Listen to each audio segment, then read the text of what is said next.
दोस्तों, सूरज here. In this video, we are going to solve 10 questions that were asked in 17th BPSC examination. 13 दिसंबर को जो हुआ था, ठीक है? So let us start our discussion. Choose the group of letters which is different from others. यहाँ देखिए, क्या है? P, S, V, X. P PQRS मतलब P में P 3 ऐड करेंगे तब S आ रहा है, TSTU भी, ठीक है, इसमें भी 3 ऐड करेंगे तो V आ रहा है, फिर V के बाद WX इसमें 2 ऐड कर रहे हैं, ठीक है। RUX देखिए, O के बाद PQR 3 ऐड कर रहे हैं, इसमें भी R के बाद STU 3 ऐड कर रहे हैं, U के बाद VWX इसमें भी 3 ऐड कर रहे हैं। देखिए ORUX इसमें इसका 15 है, इसका 18 है, इसका 21 है प्लेस वैल्यू, इसका 24 है, सब में 3 ऐड हो रहा है। इसमें देखिए 16 है, S का 19 होता है, TU भी इसका 22 होता है और इसका WX मतलब 24 होगा। इसमें 3 ऐड हुआ, इसमें भी 3 ऐड हुआ और इसमें 2 ही ऐड हुआ, लेकिन इसमें सब में 3 ऐड हुआ। अब हम आगे देखेंगे JMPS, S का 19 होता है, OP इसका 16 होगा, M का होता है 13 और EJOTY हाँ J का होता है 10। इसमें भी सब में 3 ऐड हो रहा है, मतलब सब में 3 ऐड हो रहा है, लेकिन इसी में है कि इसमें लास्ट में इसमें 2 ही ऐड हो रहा है, मतलब ये हमारा ऑड वन आउट हुआ, ठीक है। इसमें भी आप चेक कर लीजिएगा, C में DEF 3 हुआ, GHI 3 हुआ, JKL 3 हुआ, मतलब इसमें भी 3 का गैप है, वही ऑड वन आउट है। क्वेश्चन नंबर 2, 1 फरवरी 1996 वेडनेसडे है, ठीक है। 1 फरवरी 1996, पहले आप हमको ये बताइए कि 1996 के फरवरी में कितने दिन होंगे? 29। क्यों? क्योंकि ये 4 से डिविजिबल है, ये 4 से डिविजिबल है, इसलिए 29 डेज होंगे। तो यहाँ देखिए 1 तारीख को क्या है? वेडनेसडे है, ठीक है। 1 के बाद 8 को भी वेडनेसडे होगा, 8 फरवरी को। देखिए यहाँ पे 1 ही महीना का गैप है, इसलिए हम ऐसे निकाल लें, नहीं तो फॉर्मूला भी आते हैं, लेकिन यहाँ पे थोड़ा कम गैप है, 1 मंथ का ही है, तो इसलिए हम ऐसे कर रहे हैं नॉर्मल। 8 फरवरी को भी वेडनेसडे होगा, ठीक है।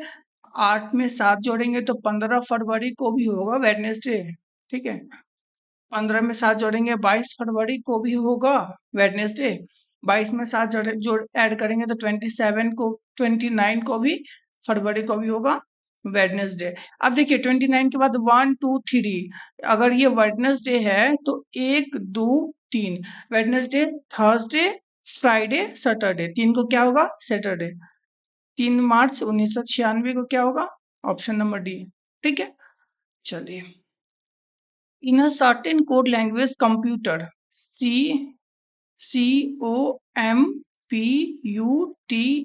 COMPUTER, यहाँ देखिए इसको कैसे लिखा है?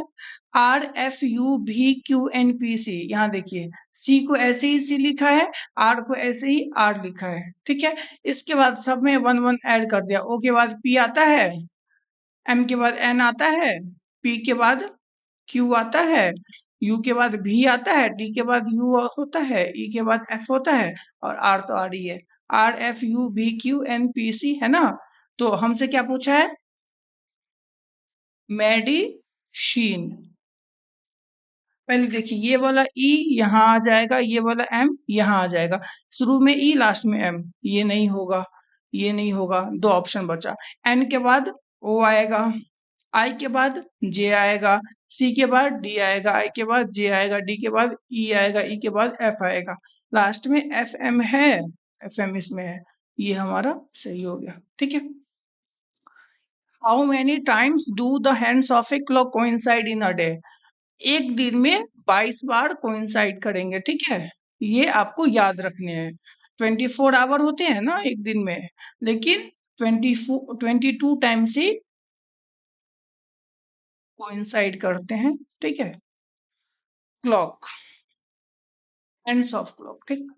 अब यहाँ देखिए, इसमें हमको यहाँ पे क्या आएगा उसको ढूंढना है। ये सब जो क्वेश्चन होता है इसमें थोड़ा ज्यादा दिमाग लगाना होता है।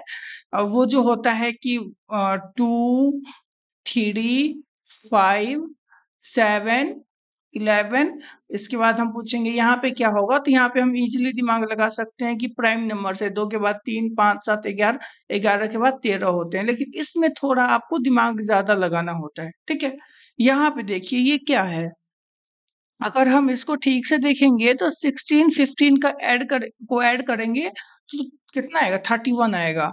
और 21 और 10 को भी ऐड करेंगे तो 31 आएगा। यहाँ देखिए 10 को ऐड किए तो 20 आया, 13 7 को भी ऐड किए तो 20 आएगा। अब यहाँ देखिए 15 21 को ऐड करेंगे तो 36 आएगा, 36। 14 में कितना ऐड करेंगे तो 36 होगा, 22 होगा तब ना 36 होगा, ऑप्शन बी होगा, ठीक है। देखिए ये सब क्वेश्चन को सॉल्व करने के लिए आपको प्रैक्टिस करने होंगे बहुत, ठीक है। हम बहुत सारा प्रैक्टिस किए हैं, इसीलिए लॉजिक मतलब थोड़ा जल्दी पता चल जाता है। आप भी प्रैक्टिस करेंगे तो आपको भी जल्दी पता चल जाएगा, ठीक है। चलिए, आप देखे थे ना कि वो जो इस टाइप का एक क्वेश्चन पूछा था, ये वाला 3 3 नहीं था, 67th में भी पूछा था, 69th में भी पूछा था, ठीक है। उसमें थोड़ा मतलब इस दोनों का गैप में 5 या 7 से मल्टीप्लाई नहीं करते थे, तो वो थोड़ा डिफिकल्ट क्वेश्चन था, तो उसको रिपीट कर दिया 2 साल बाद। ये भी हो सकता है कि 70th बीपीएससी में ये वाला क्वेश्चन थोड़ा डिफिकल्ट था मैथ वाले से, मैथ सेक्शन में, तो ये डिटो सेम लॉजिक रिपीट कर जाए 71st में, तो इसको थोड़ा याद रखिएगा, ठीक है। चलिए, what is the 14th term, देखिए किसी भी एपी ए प्लस डी, ए प्लस 2d, ये इंफिनिटी तक, इसमें फर्स्ट टर्म क्या है ए, कॉमन डिफरेंस कितना है डी का, तो इस एपी का जो nth टर्म होगा ना, nth टर्म, ठीक है, nth टर्म कितना होगा A plus N minus 1 into D.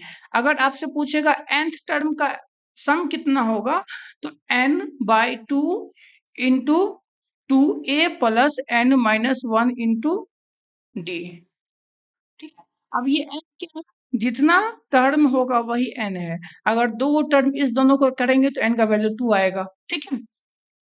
तो चलिए, इसमें पूछ रहा है 14th टर्म, तो 14th टर्म क्या होगा a plus N minus 1, n का वैल्यू 14th है ना, तो 13d होगा। a कितना है 14, अब प्लस में d कितना है, देखिए -4 हो रहा है, मतलब d का वैल्यू -4 है। d का वैल्यू कैसे निकालेंगे, T2 माइनस T1, मतलब सेकेंड टर्म में से फर्स्ट टर्म को सब्ट्रैक्ट करेंगे, 10 में से 14 को सब्ट्रैक्ट करेंगे तो -4 आएगा। 14 प्लस 13 इंटू -4, 13 4 जा 52, माइनस में 52 प्लस में 14, तो कितना होगा माइनस में 38, ऑप्शन सी।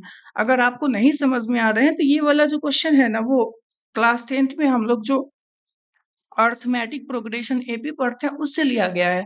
अगर नहीं समझ में आता है तो आप कमेंट कीजिए, हम आपको एपी का 5 मिनट की वीडियो में पूरा समझा देंगे। nth टर्म फाइंड आउट करना, सम ऑफ nth टर्म, और जब फर्स्ट टर्म लास्ट टर्म दिया हुआ हो तो कितने टर्म्स है वो सब भी निकालना हम आपको बताएंगे, ठीक है। 4-5 फॉर्मूला और 4-5 टाइप के क्वेश्चन को देख लीजिएगा तो उसमें सब कवर हो जाएगा, ठीक है। चलिए, इसमें हमसे पूछा है कि कितने ट्राइंगल है, देखिए ये याद कर लीजिए। अगर आपसे पूछेगा इसमें कितने ट्राइंगल है, 1 2 3 4, 4 है ना टोटल, तो 4 का डबल 8 होगा। कैसे होगा, देखिए एक ये ट्राइंगल है, 1 2 3 4 ट्राइंगल तो है ही, ठीक है। फिर ये देखिए, अगर ये लेंगे तो 5, ये वाला 5 हो गया, ये हो गया 6। अब ये ट्राइगोनल पाइए, इसमें 7 हुआ और ये हो गया हमारा 8, 8 ये हो गया। उसके बाद यहाँ देखिए, इसको कीजिए ना कि 4 को है ना 1 2 3 4, 4 का डबल 8, 8 ट्राइंगल हैं इसमें। उसके बाद अगर ये जो लाइन ड्रॉ करेंगे तो इसके कारण 2 ट्राइंगल और हो गए, 9 10 हो गए। फिर यहाँ पे भी जो लाइन ड्रॉ करेंगे तो 11 12, मतलब टोटल 12 ट्राइंगल्स हैं इसमें। ये इस लाइन से सिर्फ 2 ही ट्राइंगल ना बन रहे हैं और कोई तो बन नहीं रहे हैं, ठीक है। तो टोटल 12 है। 12 के बाद 16 है, 4 ट्राइंगल तो होगा नहीं। अगर 13 होता तो एक बार और हम काउंट कर लेते, लेकिन 4 का गैप है तो ये पॉसिबल ही नहीं है। और 12 तो हम लोग कंफर्म है कि 12 होगा ही, ठीक है। चलिए, इसमें दिया हुआ है, देखिए हम इसको जूम कर देते हैं थोड़ा। हाँ, इसमें दिया हुआ है कि डिवाइड का मतलब है ऐड करना, ठीक है। निगेट सब्ट्रैक्शन का मतलब है ऐड करना। मल्टीप्लाई का मतलब है डिवाइड, और प्लस का मतलब है मल्टीप्लाई करना। प्लस माइनस मल्टीप्लाई, सॉरी इसमें कुछ ना कुछ तो गड़बड़ है। अच्छा, माइनस मीन्स ये शायद ये है, सब डिवाइड का साइन है, ये थोड़ा ठीक से दिख नहीं रहा। चलिए, हाँ, तो क्या है 36 मल्टीप्लाई को क्या लिखेंगे, माइनस में 4, माइनस को क्या लिखेंगे डिवाइड में 8, मल्टीप्लाई को -4 बाई 4, प्लस को क्या लिखेंगे मल्टीप्लाई 8, मल्टीप्लाई को -2, प्लस को क्या लिखेंगे मल्टीप्लाई 16, और डिवाइड को क्या लिखेंगे प्लस में 1। यहाँ देखिए 36 में से 4 गया 32, 32 में 8 में से 4 गया 4 से डिवाइड देंगे तो 8 आएगा ऊपर में, ठीक है। इसको ये हम अलग किए, इसको छोड़िए, ठीक है। ऊपर में कितना है 32 डिवाइडेड बाई 4, 8। नहीं समझे, 36 में से 4 गया 32, और 32 में 8 माइनस 4 मतलब, सॉरी सॉरी सॉरी, नहीं नहीं, आई एम सॉरी, 32, थोड़ा ज्यादा हम जल्दी करने की कोशिश में गलत कर देते। 32 अब डिवाइडेड बाई 8 होगा -4, डिवाइडेड बाई कितना होगा 8 4 जा 32 -32 प्लस में 1, ठीक है। तो ये तो 0 कट गया और प्लस में 1, नीचे में 1 का कोई वैल्यू ही नहीं है, जैसे कि हम लोग का वैल्यू नहीं है, ठीक। 17वीं बीपीएससी में प्रोटेस्ट किए तो ठंड के दिनों में हम लोग पे पानी बरसाया गया, तो कोई वैल्यू है नहीं। वैसे ही अगर डिनोमिनेटर में 1 है तो उसका कोई वैल्यू नहीं है, ठीक है। तो ऊपर में कितना हुआ 32 में 8 से डिवाइड देंगे तो 4 -4, 4 में से 4 गया तो 0, ऑप्शन ए होगा करेक्ट, ठीक है। Gaurav walks 20 meters towards north. ये देखिए यहाँ से 20 मीटर जाता है north, then he turns left. आप इधर जा रहे हैं तो आपका लेफ्ट इधर ही है ना, तो यहाँ पे 40 मीटर लेफ्ट जा रहा है। ही टर्न्स लेफ्ट 20 मीटर, फिर 20 मीटर लेफ्ट, इधर ही होगा ना left. Further he moves 20 meters after turning to right. फिर यहाँ से देखिए अगर राइट लेंगे, इधर से आ रहे हैं आप उल्टा, तो राइट लेंगे मतलब हम लोग इधर जाएंगे, फिर कितना 20। How far is he from his original, देखिए ये तो सेम है ना, 20 गया फिर यहाँ से 40 गया, 40 फिर 20 फिर 20, मतलब ये इसका गैप कितना है 40 है, 40 20 60 मीटर, ठीक है। कितना डिस्टेंस पे है 60 मीटर। चलिए आज हम लोग 9 क्वेश्चन को ही किए हैं, क्योंकि हम 2 बार देख लिए 17वीं बीपीएससी का पेपर, ऑफिशियल बीपीएससी की वेबसाइट से डाउनलोड किए थे, लेकिन हमको 9 ही क्वेश्चन मिल पाए। और एक बात और, 17वीं बीपीएससी में हम देखे हैं कि फिजिक्स से न्यूमेरिकल पूछा है, बहुत इजी पूछा है। V इक्वल्स टू IR जो ओम्स लॉ है उस पे 1-2 क्वेश्चन पूछ दिया है, लेकिन हम देखे हैं कि 3-4 न्यूमेरिकल या फिर न्यूमेरिकल वाला फॉर्मूला पूछा है। तो अगर आप लोग कहेंगे तो हम वो भी करवा देंगे। हम ये भी प्लान कर रहे हैं कि फिजिक्स का 4-5 लेक्चर लेंगे आधा घंटा का, उसमें पूरा फिजिक्स को रिवाइज करवा देंगे हम, ठीक है। और पूरा फिजिक्स रिवाइज करना मतलब क्या, इलेक्ट्रिसिटी, ऑप्टिक्स, वो जो लाइट होता है, उसके बाद आइज के बारे में पढ़ना होगा, बस उसके बाद यूनिट होगा, बस जनरल ही पूछता है वो, ठीक है। 5 घंटे 5 क्लास में आराम से कवर हो जाएगा, 90% आ जाएगा उससे, ठीक है। चलिए बताइएगा कमेंट सेक्शन में। Thank you very much.